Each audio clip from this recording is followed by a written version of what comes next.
The Unseen Tide. The rain had passed, but the cold lingered, seeping into my bones as I stood face to face with Oris. His hood had fallen back, revealing the familiar sharpness of his gaze, the quiet certainty in his stance. You are far from home, Princess Nyssa. His voice held no anger, no relief, only inevitability.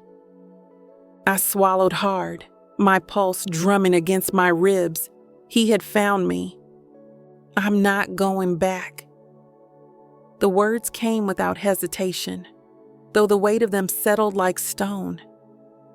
Oris exhaled, tilting his head slightly, watching me as if measuring how much I truly understood.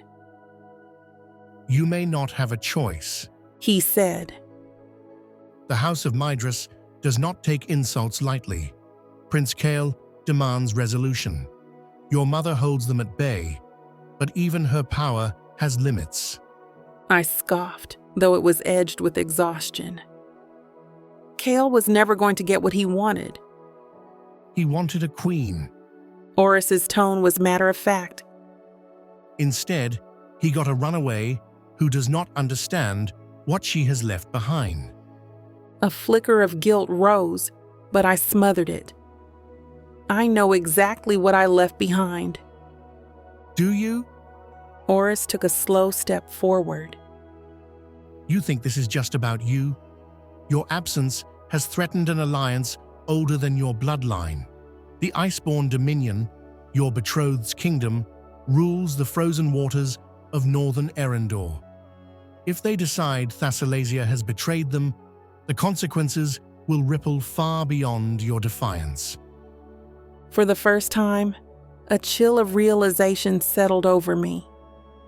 Kael and his family weren't just angry, they were prepared to act. Before I could respond, movement stirred in the distance. Figures shifting between the trees. Not Alara's search party. Someone else. Oris stiffened. You were followed. My stomach clenched.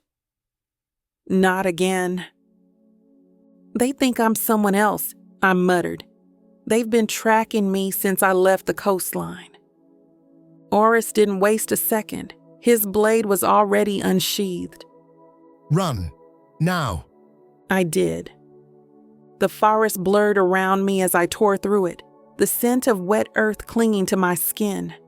The voices behind me sharpened, shouting orders, closing in. I surged forward, scanning frantically for any escape. Then, the ground sloped beneath me, leading downward toward the sound of rushing water. I didn't hesitate.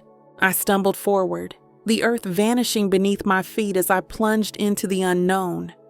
Cold, heavy, but alive. I sank into the depths, my body weightless, my mind clearing in a way it hadn't since I left the sea. The water around me was not ordinary. It pulsed, slow and steady, its presence like whispered voices guiding me forward. As I reached for the smooth rock ahead, I saw them. Glyphs carved into the cave walls, glowing faintly beneath my fingertips. A passage, a hidden way. I pushed forward, following the current as it wound deeper into the mountain's heart. Then, a tug against my fingers. I frowned, feeling something caught just beneath the drifting silt of the cave floor. Something wedged between the ancient stone carvings. I reached down, prying it loose. A ring. Silver, its design fluid, shaped like an unfurling tide, the metal shimmering unnaturally in the water. At its center, an opalescent stone pulsed softly as though breathing. The moment my fingers brushed the edges, a pulse of warmth radiated from it, curling beneath my skin, lingering like a whisper. I gasped, but the current pulled me forward. The ring came free, drifting with me as if it had been waiting. When I finally surfaced, breathless, I barely had time to process where I was. The city unfolded before me, A sanctuary carved into the cliffs, waterfalls weaving between towering roots, the stone illuminated by soft light. Everything about it felt untouched, unbroken, as if waiting for something or someone. I pressed the ancient ring to my palm, feeling its impossible warmth. I had found something more than just a city. I had found a piece of myself,